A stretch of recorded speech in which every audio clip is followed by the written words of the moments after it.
다음은 국회의장님의 개회사가 있겠습니다. 개회사 원고는 의석 단말기에서 보실 수 있습니다. 존경하는 국민 여러분, 국회의원 여러분, 김명수 대법원장, 이진성 헌법재판소장, 이낙연 국무총리, 권순일 중앙선거관리위원장, 최재형 감사원장, 그리고 국무위원 여러분, 오늘은 제20대 국회 후반기 첫 정기국회가 시작되는 날입니다. 그 어느 해보다 폭염의 피해가 컸던 여름이었습니다. 집중호우로 수해의 피해도 컸습니다.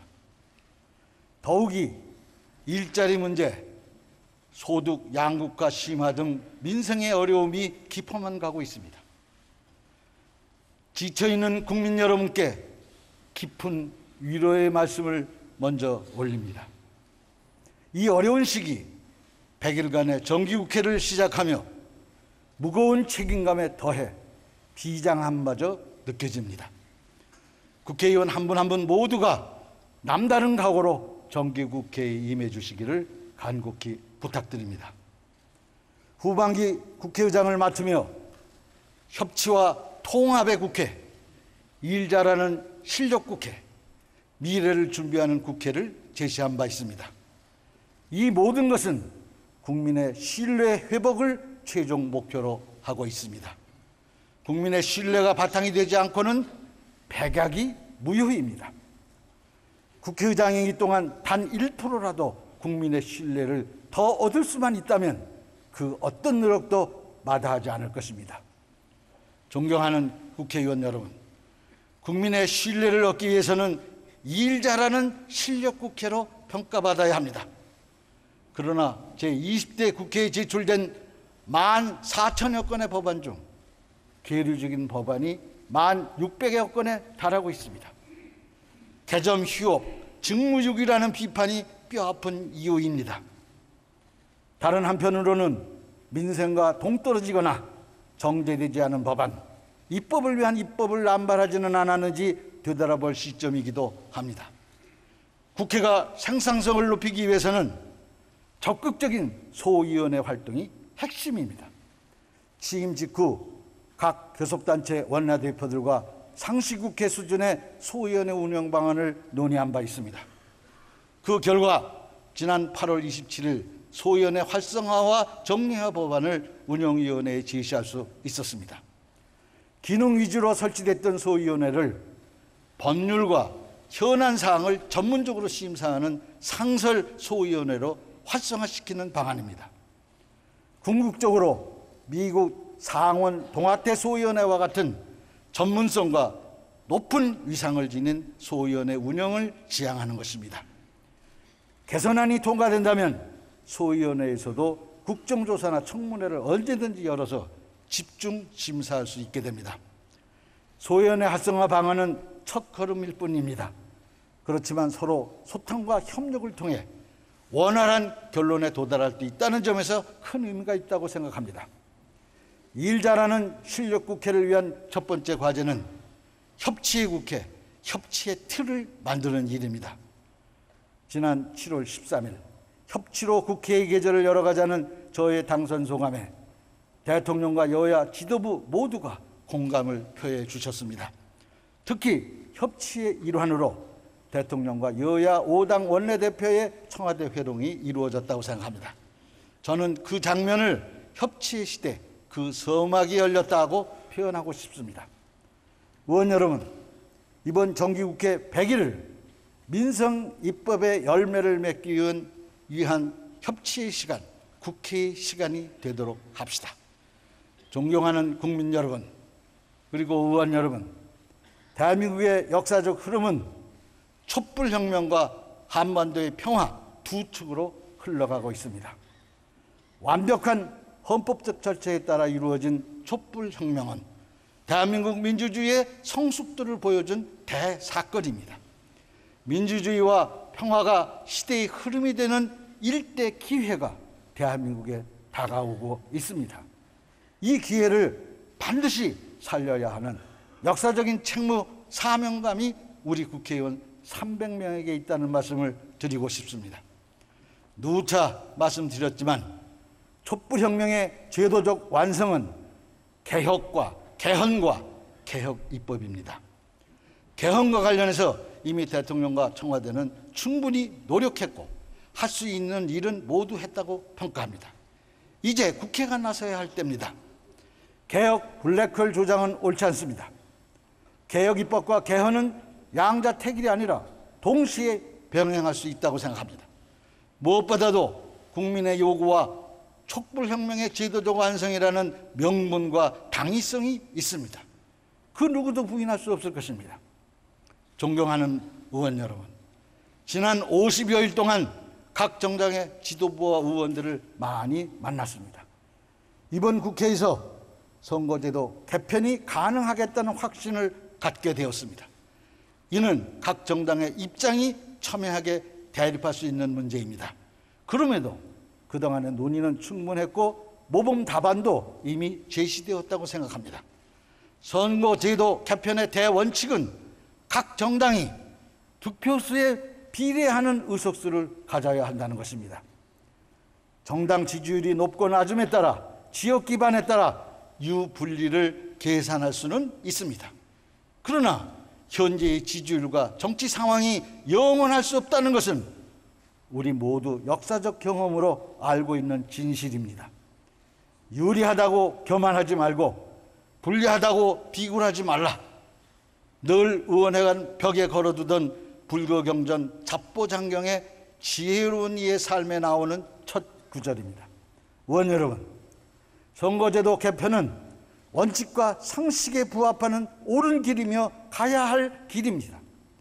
역사에 남을 정치개혁의 길로 뚜벅뚜벅 나아가 주시기를 부탁드립니다. 존경하는 국민 여러분, 그리고 의원 여러분, 지난 8월 제21차 이산가족 상봉 행사가 1, 2차에 걸쳐 이루어졌습니다. 핏줄을 향한 애타는 마음은 태풍도 막지 못했습니다. 전쟁 속에서 헤어졌던 어머니와 아들, 아버지와 딸, 형제와 자매는 65년이 지나서야 백발이 성성한 모습으로 재회했습니다. 사라져서 고맙다는 말 속에는 천륜을 끊어버렸던 전쟁의 비정함과 분단 세월의 아속함이 고스란히 묻어 있습니다. 6.25 전쟁과 지난 70년의 분단이 애꿎은 사람들의 천륜을 끊어버렸습니다. 이제 정치가 이들의 천륜을 이어줘야 합니다. 결자 해지, 한반도의 비핵화와 항구적인 평화 정착에 여야 정치권이 뜻을 모아 나서야 하는 가장 확실한 이유입니다. 한반도 평화라는 기적, 이것은 시간이 걸리는 일입니다. 우여곡절이 수없이 발생할 것입니다. 용기와 인내, 정성과 지혜가 필요한 일입니다. 일각에서는 현재의 남북 북미 대화 국면을 우려 섞인 시선으로 바라보기도 합니다. 그러나 만절 필동, 황하가 만번을 꺾여 흘러도 결국 동쪽으로 흘러가는 것입니다. 한반도를 둘러싼 경천 동지할 변화에 따른 다소의 문제들일 뿐 평화를 향한 시대의 흐름을 꺾을 수는 없다고 저는 확신합니다. 존경하는 의원 여러분, 정기국회에서 4.27 판문점 선언에 대한 국회의 비준동의를 다뤄주시기를 바랍니다. 전향적인 논의를 바랍니다. 이미 국가나 국민에게 중대한 재정적 부담을 지우는 남북 합의서로서 국회의 동의를 받아야 한다는 법제처의 유권 해석도 제시되었습니다. 무엇보다도 국민의 72%가 국회의 비준동의에 대해 압도적으로 지지하며 찬성하고 있습니다. 망설일 이유가 무엇입니까? 한반도의 평화에 힘을 보태는데 여야 모두가 한마음으로 나서주시기를 당부드립니다. 국회의장에 취임하며 통일특보직을 신설했습니다. 주요 과제로 남북국회회담을 검토 준비 중에 있습니다. 남북국회회담은 1985년 북한의 제안으로 처음 논의된 바 있습니다. 이후로도 수차례 제안과 논의가 있었지만 남북국회회담은 성사되지 못했습니다. 남북국회 사이에 대화의 통로가 열린다면 한반도 평화의 길을 굳건히 하는데 좋은 토대가 될 것이라고 생각합니다. 그렇지만 회담 성사 자체를 목적으로 하지는 않을 것입니다. 궁극적으로 한반도 평화에 대한 실질적인 기여 여부를 남북 국회회담 추진의 대원칙으로 삼겠습니다. 한반도 평화는 국제 외교에 긴밀하게 연계된 대한민국의 핵심 이익입니다. 우리의 외교 역량은 국익과 직결된 매우 중요한 문제입니다. 인적 자원의 전문성과 반복성이 동반되어서 관계 구축의 효율성을 담보할 수 있다고 생각합니다. 최근 국제관계는 다원화, 다층화가 가속화되고 있습니다. 행정부 중심의 전통적 외교 활동은 한계가 있습니다. 한반도 평화에 대한 국제 공조를 위해서 유연하고 폭넓은 교류는 필수입니다. 공공외교와 의회 외교의 중요성이 부각되는 이유입니다. 최근 여론조사에서도 국민의 87%가 외교안보 분야에서 국회의 역할이 중요하다고 인식하고 있습니다. 의회 외교와 관련해서는 여러 논란이 있었습니다. 그렇다고 초가상관을 태우고 독을 깰 수는 없습니다. 국회의원 국외활동심사자문위원회를 신설했고 활동 중에 있습니다. 선택과 집중으로 의회 외교의 효율성을 극대화시키는 데 최선을 다하겠습니다. 존경하는 국민 여러분, 그리고 의원 여러분, 최근 국회는 특수활동비의 소용돌이에 빠져 있었습니다. 국민 눈높이에 따르는 것이 순리입니다. 결론적으로 특활비 본연의 목적 외에 전액 폐지를 결정했습니다. 70년 국회 역사 속에 기록될 만한 혁신적인 결정이라고 생각합니다. 개혁과 혁신에 당장은 혼란이 따를 수밖에 없을 것입니다. 그래도 해야만 하는 일이고 능히 감당할 수 있는 것이라고 생각합니다. 이 자리를 빌려 원내대표단과 상임위원장의 결단에 감사 올립니다. 이를 계기로 국회 전반에 대해서 방만한 운영, 낭비성 예산을 철저히 검증하고 절감해 나갈 것입니다. 즉각적으로 국회의장 직속 국회혁신자문위원회를 구성했습니다. 구조조정의 버금가는 예산, 인사, 조직 운영의 혁신을 통해서 완전히 새로운 국회상을 정립할 것입니다. 국회 개혁은 국회의장을 믿고 맡겨주시길 바라며 국회의원 여러분은 더 큰 안목으로 개혁 입법에 전념해 주실 것을 당부드립니다. 존경하는 국민 여러분, 그리고 의원 여러분, 국회의장 취임 직후 전직 대통령 묘역뿐만 아니라 임시정부 및 재헌의회 지도자들의 묘역도 참배했습니다. 국회 부의장 두 분도 동행해 주셨습니다. 의회주의에 대한 저의 확고한 신념을 표하는 일정이었다고 생각합니다. 이승만 대통령과 신익희 선생은 초대 및 제2대 국회의장이며 이동영 선생은 대한민국 임시의정원 초대 의장이셨습니다. 내년에는 대한민국 임시정부 수립과 임시의정원 100주년이 돌아옵니다. 특히 대한민국 임시의정원은 1919년 4월 11일 국호를 대한민국으로 정했습니다. 또한 오늘날 헌법에 해당하는 대한민국 임시헌장을 제정했습니다. 그럼에도 그에 대한 의미부여가 미흡했던 것은 아닌가라고 생각합니다. 임시의정원 100주년을 준비하고 있습니다. 우리 국회가 대한민국의 정통성과 민주주의 초석을 다진 임시의정원의 의미를 더욱 각별히 생각해야 할 때라고 생각합니다. 국회의원 한 분 한 분이 의회주의 신념과 자부심을 가져야 할 것입니다. 존경하는 의원 여러분, 역설적이게도 국회는 늘 비판의 대상이지만 가장 강력한 개혁의 주체이기도 합니다. 때문에 대의민주주의 의회주의에서 국회는 민주주의의 꽃이며 최후의 보루입니다. 국회가 펄펄 살아있을 때 민주주의도 살고 정치도 살았습니다. 국회에 대한 비판이 가히 무차별적이라고 말할 수 있을 정도입니다. 국민이 스스로 선출한 대표를 부정하는 모순적인 상황이 일상화되어 가고 있습니다. 반정치, 반의회주의의 모습이 여론 속에 자리 잡는 매우 위험한 현상마저 일어나고 있습니다. 특히 인기 영합의 발로로 여의도 정치 국회를 경시하고 중진의 경륜을 무시하는 풍조는 매우 유감스러운 부분입니다. 국회가 국민의 신뢰를 잃은 것은 자업자득이라고 할 수 있습니다. 그동안 정치를 권력 쟁취를 위한 투쟁으로만 생각한 채 사회 갈등을 조정하는 기본 책무를 제대로 해오지 못한 것도 사실입니다. 저를 포함한 여야 정치 지도자들의 대오각성이 필요한 이유입니다. 또한 서로에 대한 자극적인 막말로 정쟁의 골을 깊게 만들며 품격을 떨어뜨린 것도 큰 원인이라 생각합니다. 그러나 대의민주주의는 민주주의 역사와 발전 과정 속에서 가장 효율적인 방안으로 제시된 것입니다. 우리나라의 민주주의 정치사는 의회주의 역사와 궤를 같이 하고 있습니다.